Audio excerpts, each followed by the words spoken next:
listening to the Orchestra Teacher Podcast.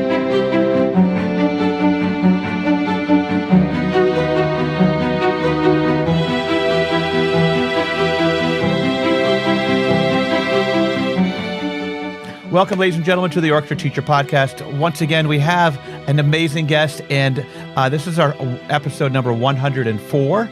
And this week, we have the wonderful and amazing Heather Lofdahl, who is the Assistant Professor of Music Education at the Ohio State University. And welcome, Heather, to the Orchestra Teacher Podcast.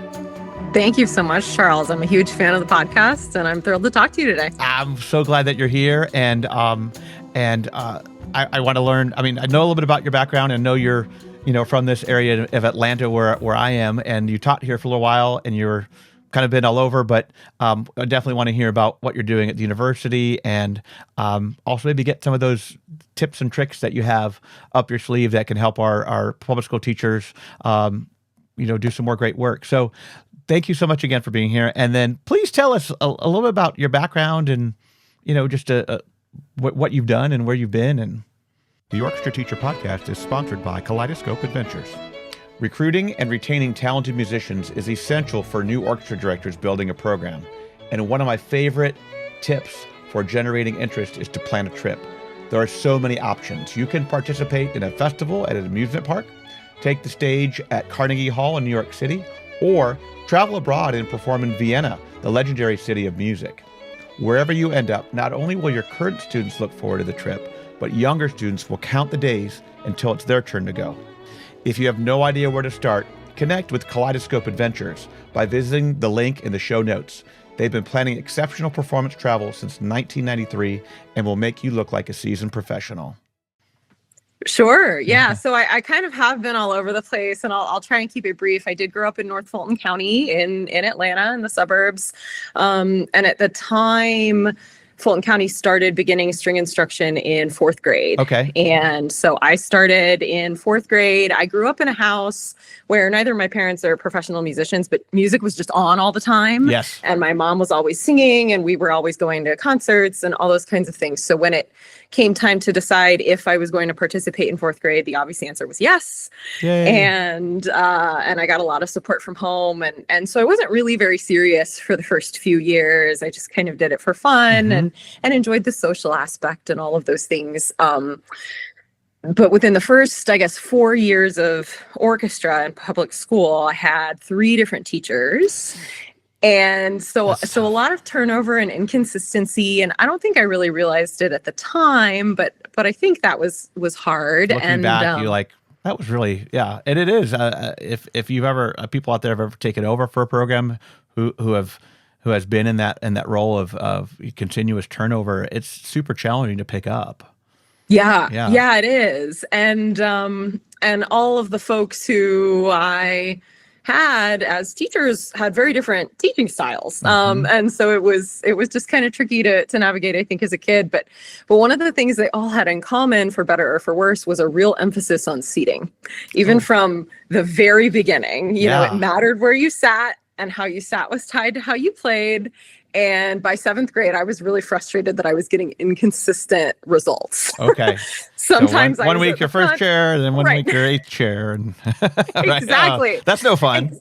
Right. And so I said to my mom, I said, I need to get more serious about this. I think I want some private lessons. Can we do this?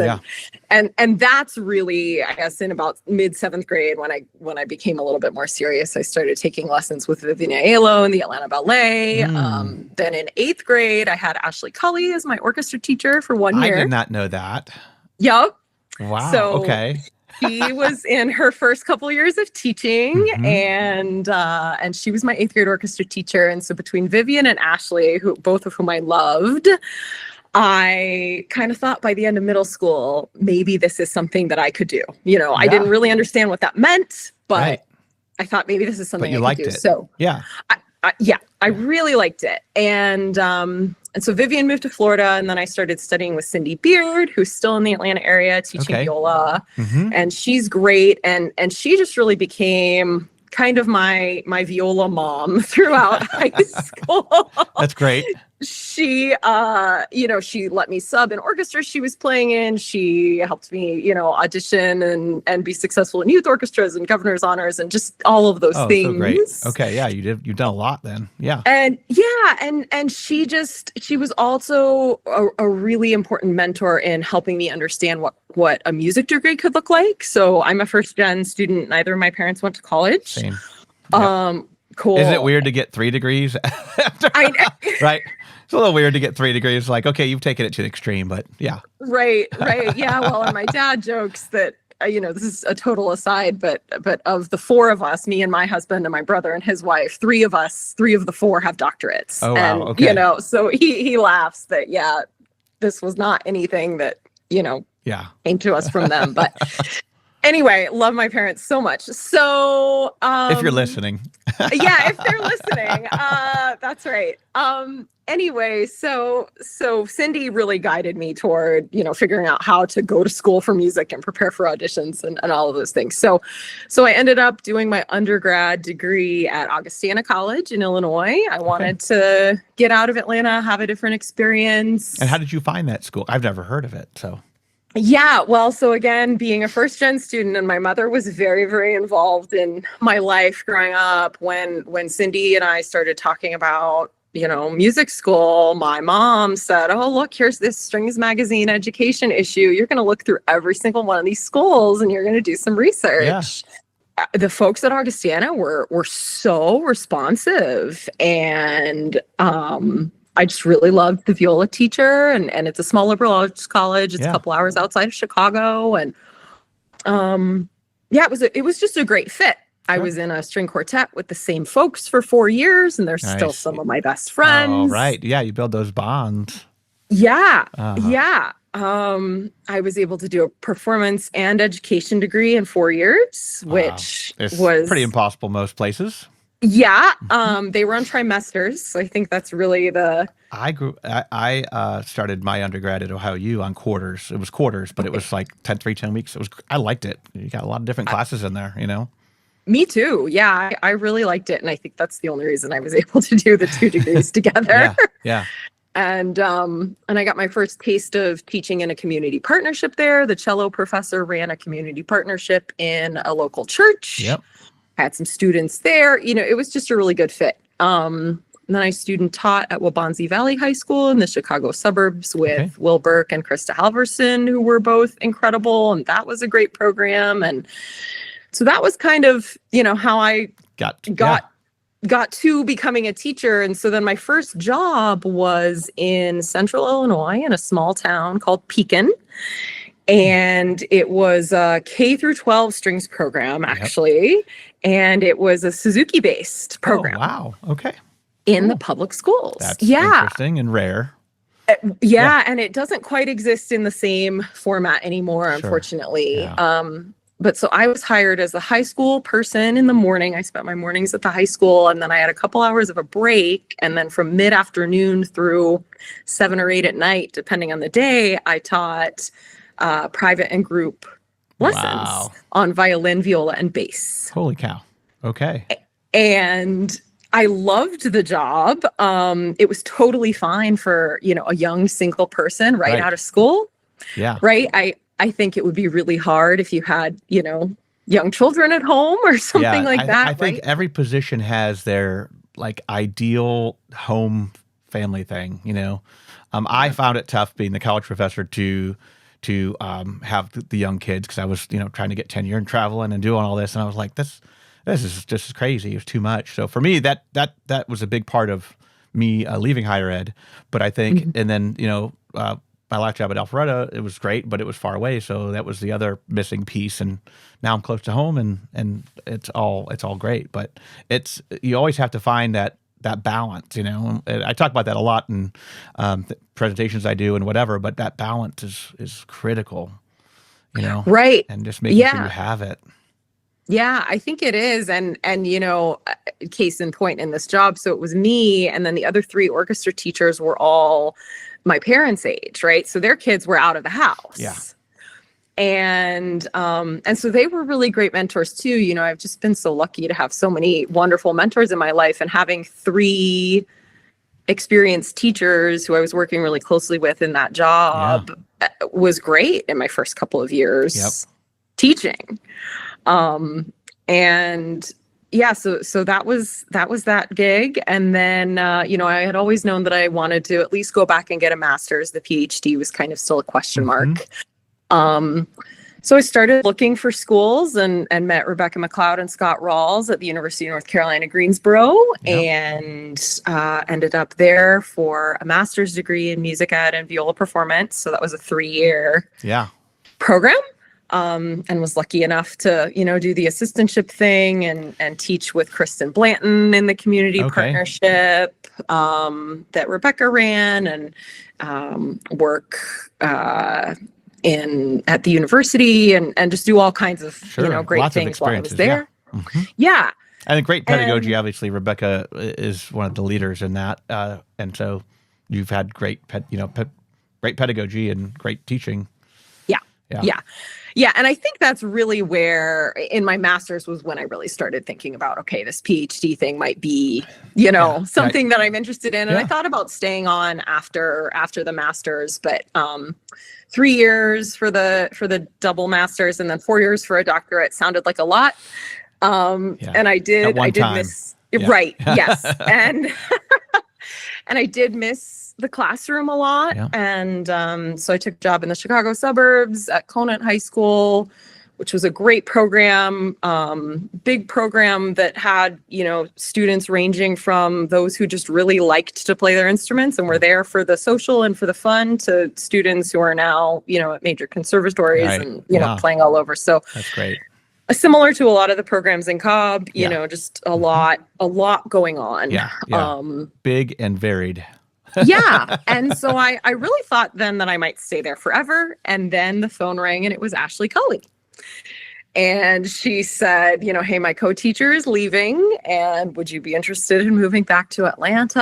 And I thought about it and I thought about it and I thought about it. And I said, maybe I am interested in this. So I threw my hat in the ring and then, ended up teaching with Ashley for a few years at Dodgen Middle School. So did you and I asked Tamara, my last guest, did you ever think when you were in her 8th grade orchestra that you'd be her assistant director someday or co-teacher, Never. Oh my funny? gosh. I mean, I kind of couldn't believe it when she called me. And then when I got to Cobb, she showed me this gift that she still had that I had made for her when I left or when she left when I graduated from 8th grade. And I thought, wow. It was. Well, that's why she called you. She had the gift sitting there the whole time. And she's like, someday I'm going to call her up. I was so touched. I was so touched. And for those that don't know, Ashley Cully, she teaches at Dodgen Middle. She's been there a long time. And they played at NOF last year and just got accepted to Midwest for 2025 here. So I know that it's been a long journey for her to make it there, and I'm super proud of her for doing it. So she's a dynamite teacher and doing an awesome job there just down the road from me here. But anyways, that's an aside. I guess I gotta call Ashley now and have her on the podcast this summer sometime. But anyways, that's right. There's a sign for you. Yeah. So but I guess I just still was a little bit restless and thinking about the PhD, and in conversations with Rebecca, it would come up, and then there was an opportunity, to go back to school and do the assistantship thing again and really work a lot more closely with her. So you were at the middle school, or you taught the high school for how many years in Illinois then before you went to Dodgen? So I was in Chicago suburbs for 2 years after my master's, and then I was at Dodgen for 2 more years. Okay. So there were 4 years in between my master's. That's a good amount to refresh, and you get every time you I know I did my master's while I was teaching, but I just know after I got done it was like a whole new opening of I got to do this, I got to try this, I read this, I did this research, I read this study and it says to do this, and then you go back and do that, and then once I went to study with Bob, and it was the same thing at Ohio State. It was like a whole nother world of pedagogy and ideas and things just open your eyes up. So every time you come out of something like that. So, but having those breaks in between, I don't think I would appreciate it the same way if I just did, went straight through and didn't really have that classroom time. So. Yeah. Good. I totally agree. And I'm really glad that I didn't stay right after the master's. I think I had a lot more of a meaningful and thoughtful experience, Right, for sure. coming back. Now, on the flip side, I began my PhD in the fall of 2019. And so we all know what happened to the world, just a few months later. So, I did have somebody ask me at one point if I felt like I got cheated out of my PhD or anything like that. And I don't know that that's fair to say, right? We were all going through this pandemic. We all got cheated a little bit in some way, I think we did. I think we really did all get cheated a little bit. But, what I appreciated so much, and the reason that I went back to UNCG, was that Rebecca tried so hard to make everything as normal as possible. And she's so good at that, she's a master at that. And, coming off the board, I'm coming off the board now. We had our last meeting, it's last night, and just the way that she handles things and the way that she frames things is like, I just want to, when I grow up, I want to be more like her. Yeah. I mean, truly, there is not a single other person in this world who has had more of an impact on my professional and personal life. Like, awesome. I'm so grateful for her mentorship. I'm so grateful for her friendship. I'm so grateful, for all of it. And so though my PhD was definitely during a crazy time from 2019 to 2023, you had a couple normal-ish years, getting back to normal-ish. Yeah. She just, like, it was just so worth it. And, again, got to work in her community partnership. I was working with one of the youth orchestras in Greensboro. I got to do a lot of things, and I give her so much credit for that. So, and then, graduated in 2023, and now here I am at Ohio State. So again, the PhD was totally worth it. I'm so glad to be here. And when that position came open, I was really like wondering, like, who is going to get that job? Because it's big shoes to fill, Bob Gillespie, and and he had been there, done a lot of things and a lot of time, and built this huge thing. And then when I found out that it was you, I was like, oh my gosh, that is perfect. Yeah, thank you. That's perfect. And I'm sure it hasn't been easy. And I know coming into a new thing, there's a lot to do, and you're just crazy busy, and lots of things, to manage. But tell us a little bit about what you're doing, and maybe some of if you've started anything new, or research you're doing, or I'm sure you have to be doing research, but tell us a little about what you're doing now. Yeah. So you started in fall of 23? I started fall of 23. So this is the end of my second year. Yep. You made it. Yep. We just wrapped up our semester about a week ago. So it's feeling pretty Congrats. good. Yes. Thank you. Thank you. Yes. So there are so many jobs, even in the interview process. One of the questions I asked them at one point was, what are you looking for in the person who takes this position? And they basically said exactly what you said. Look, this program is iconic. The person who was here for 40 years, right? Dr. Gillespie has done so many great things. Like, we're essentially looking for somebody to walk on water, to be able to, do all the things he did. Plus, right. Right. I was like, I'm out. But anyway, so yes, the expectations have been very high, certainly big shoes to fill. And a lot of the initiatives that Bob began, and a lot of the courses that he taught while he was here still exist. So I'm teaching, the string techniques class for the band and orchestra guys who, are going to be certified to teach instrumental music. I'm teaching kind of a more advanced version of that class for the folks who are really serious about being string teachers. It's required for all the undergrad string majors. Yeah. And then it's an elective for anybody else. Teaching an orchestra rehearsal methods class for strings, which is going well. This semester I taught Intro to Music Ed for all the freshmen. Wow. Okay. Was really fun. Yeah. It was, and it's the first class that I've ever taught where the students don't have instruments in their hands every day. Right. So it's like, what do we do? Yeah. And that was kind of, initially I was honestly a little bit nervous about that. And, but it ended up being a great class. I loved it. I have a couple of wonderful colleagues here, and we're kind of on a rotation nice. of who teaches it, and they've taught it for many years. And so, I got some great people there. Yeah. Yeah. I met people there. Yeah. Yeah. Guidance and all of that. So yeah, so those are the undergrad classes that I'm teaching. I'm teaching a grad class this upcoming year, social factors in music education. Yep. So we're going to be looking at a lot of different things. You may have even taken that class, Charles, when you were here. I did take it. Yeah. Was that Jan Edwards teaching it when you were here, or who was? I believe so. Okay. I believe so. Yeah. Yeah.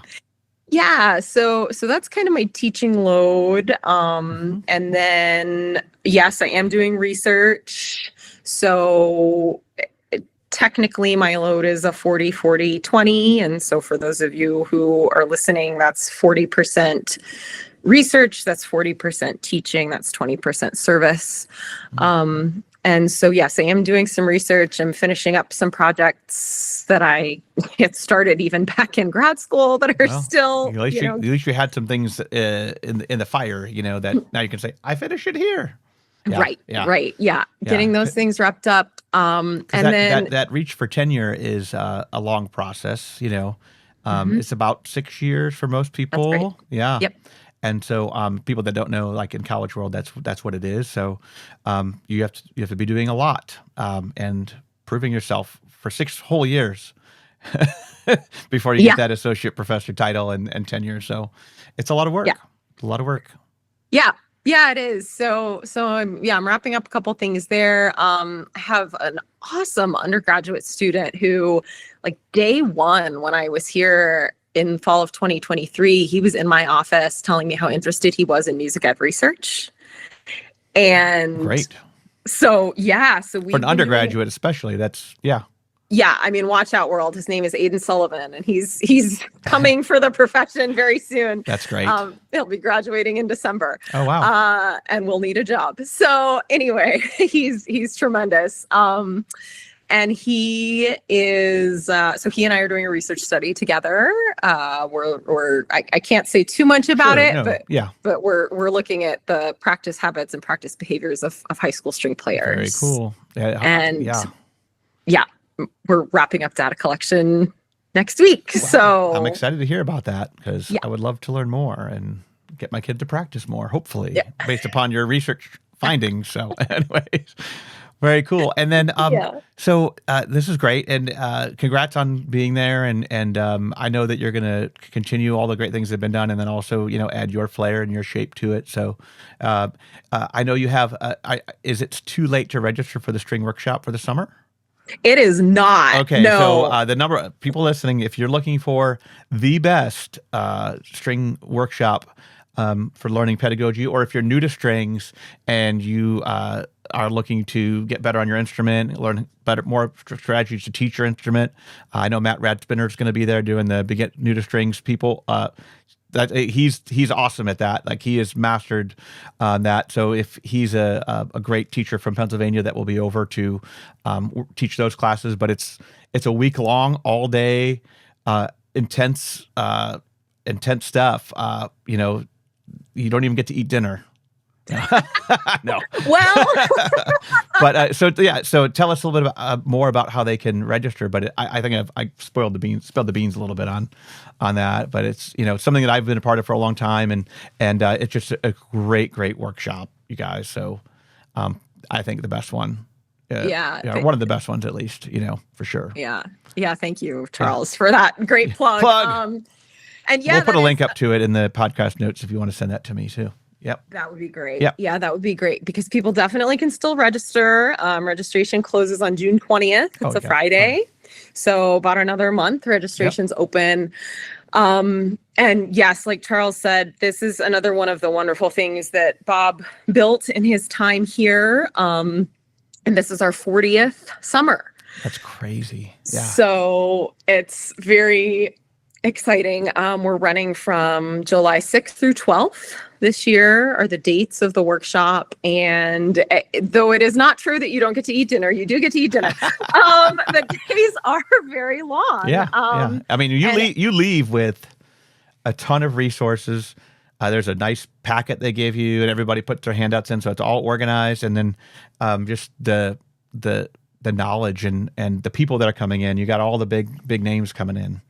Yeah. Well, and so that is kind of how the day is structured. Charles mentioned this new to strings track. In the morning, we have these tracks that you can choose from. For anybody who hasn't been to the workshop, you can pick a couple of tracks and kind of follow them through the week. So you're developing your skills on either a couple of secondary instruments of your choice, or yes, if you're new to strings, you're with that cohort learning from Matt Radspinner. Julie Ellis does our cello classes. I'm doing our violin and viola classes, and Matt is also doing our bass classes. Great. So a great lineup in the morning. We also have morning classes on instrument repair. The Baroque Violin Shop will be here. Yep. So that's great. And then in the afternoon, it's like a mini ASTA conference or something like that. You choose your sessions you want to go to. And what we're doing a little bit differently this year based on participant feedback is we have slightly fewer clinicians, but they're here for a little bit longer. Mm-hmm. And so that's great. Because I've been there many years, and I would come in and do like 2 sessions and I'm out. Like it'd be one day and I'm out. And it would be nice to have a little bit more of a residency to get to know the people a bit more and develop that relationship, and then also just share more. So this is fantastic. Who's coming?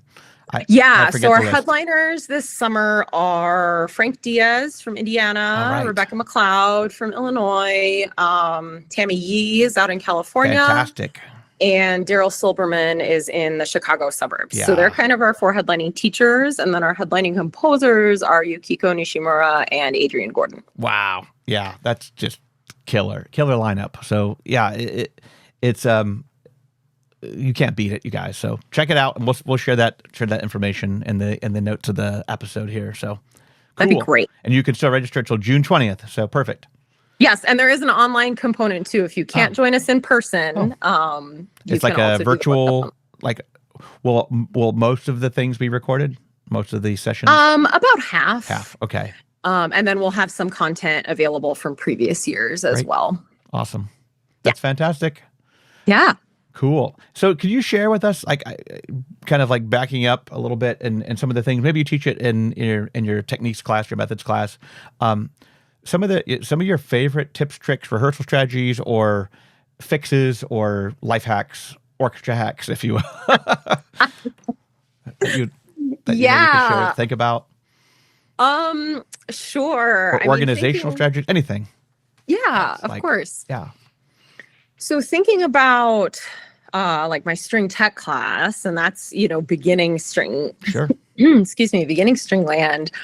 I think one of my favorite things, and I stole this from Rebecca, who I think stole it from another grad student at some point. That's what we do. That's what we do here. Right. I got it from her, him. You got it. Yeah. Yeah. So I don't take this idea as my own, but we often teach bow-hold on straws or pencils or whatever, right?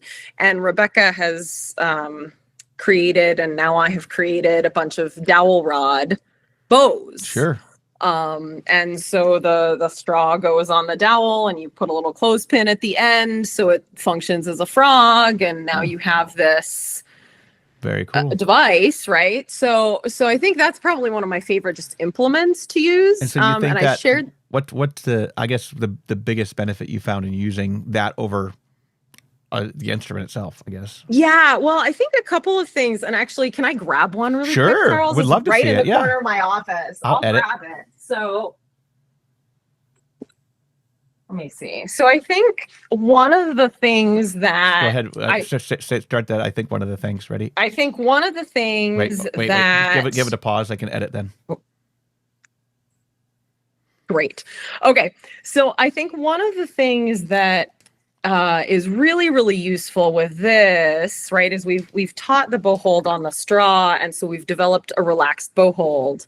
But then here, if I'm squeezing my straw, I can't move, right? I get stuck. Can we see the straw? You're a little bit out of camera with the straw. Oh, the straw's on there. I didn't see that was purple. My bad. Okay. Yeah, sorry. So the straw okay. is on here. So if It barely fits, but it's like loose enough that it slides.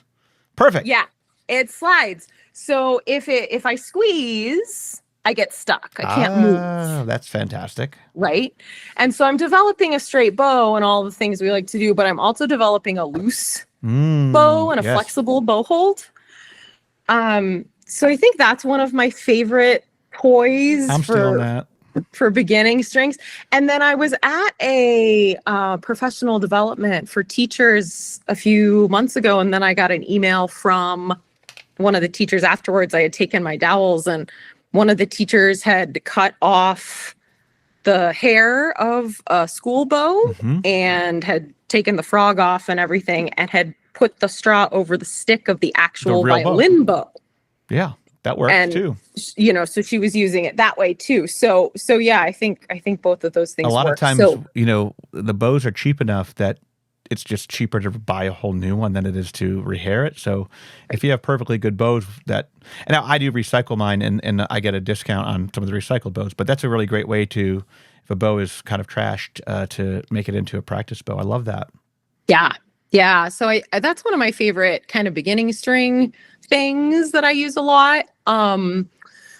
What else? For more intermediate or advanced students, you know, one of the things that I notice when I'm running around the country, meeting all kinds of different groups and even working with my own youth orchestra in Columbus and all of those things, is that students generally and people generally have a hard time keeping time, right? Okay.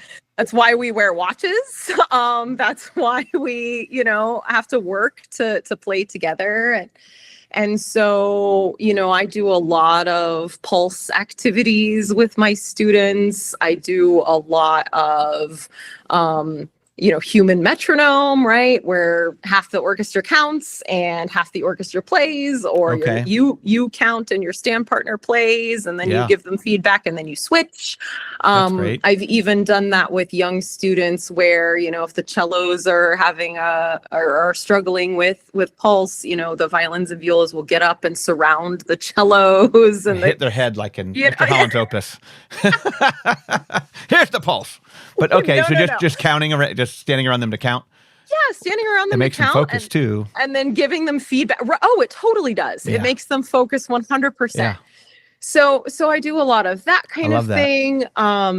Another one that I stole from Rebecca related to pulse, but also just bow directions, is either mirroring your stand partner's bowing, right? So you hold your bow up and they hold their bow up, and we're trying to do this together and in time. Yep. Or you hold onto one bow. Okay. And do it together. That's I could see middle school kids getting a little carried away with that and breaking the bow, but you know, that's awesome. You have to know your kids. Yeah. The mirror thing is fantastic. I love that. And this is great. Yeah. Great. Yeah. So I guess off the top of my head, those are some of my favorite things I've been using lately. And what are some of the things that you see when you go visit teachers or your young teachers, or even just as you adjudicate? What are some of the things you see teachers doing that you might be able to like? A lot of teachers are doing this, and it could be better if they did this. You have anything that you think about that way, even if it's procedural?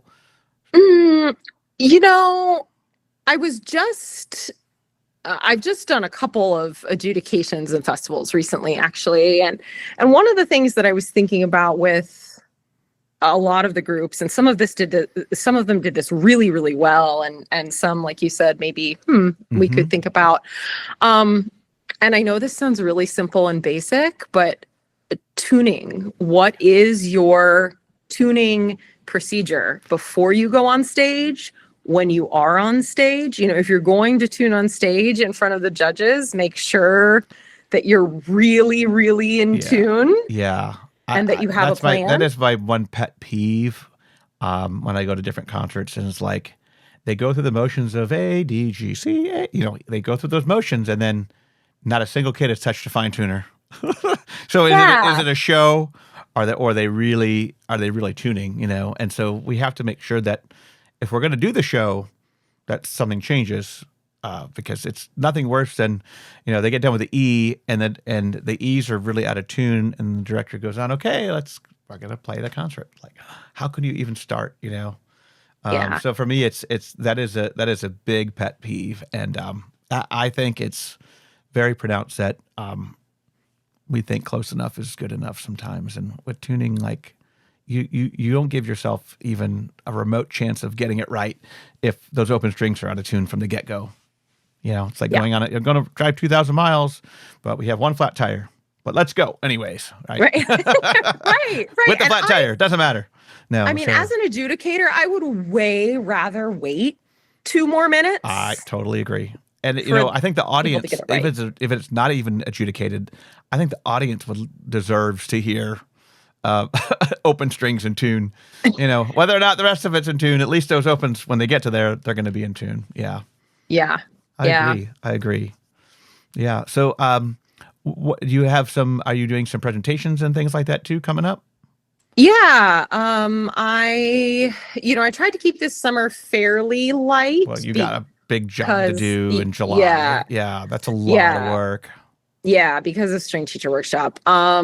So I have string teacher workshop. We also have our middle school camp this summer for 2 weeks. You do that too. When is that? Is that in June?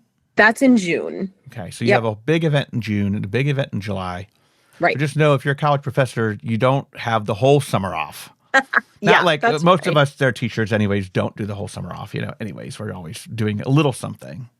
Yeah. But those are 2 big things. Yeah, 2 big events. And then I'm presenting at TODA this summer in Texas. That's at the end of July. Yay. Yep. That's a fun event. And San Antonio is my favorite. I was there in February. Just one of my favorite places to go. This will be my first time in San Antonio. Oh my gosh. So I'm excited. Make sure that you get to that river walk, and it's a little hotter in July than it is in February, but it's fantastic. It's fantastic. Great. So everybody in Texas that's there, go see Heather at TODA. Yeah. Or if you're not in Texas, go to TODA, because it's a great place. Another great PD opportunity. It doesn't really get too much better than that as far as conferences go. Yeah, I'm really looking forward to it. So that's kind of my summer, and then just you start at the end of August next year. Yeah, we start in August. Yep. Okay. Very good. Well, this has been so fun, and thanks for sharing all your info and your little tips and tricks too. I know that people really appreciate those. But thank you for being here. Yeah, of course. It's been my pleasure. Thanks for having me, Charles. And we will see all of you guys next time on the Orchestra Teacher Podcast, the wrapping up episode 104. We'll see you all later. Thanks. Thank you for listening. You can support the work I do by hitting that like button and subscribing to the Orchestra Teacher Podcast YouTube channel and visiting www.orchestrateacher.net.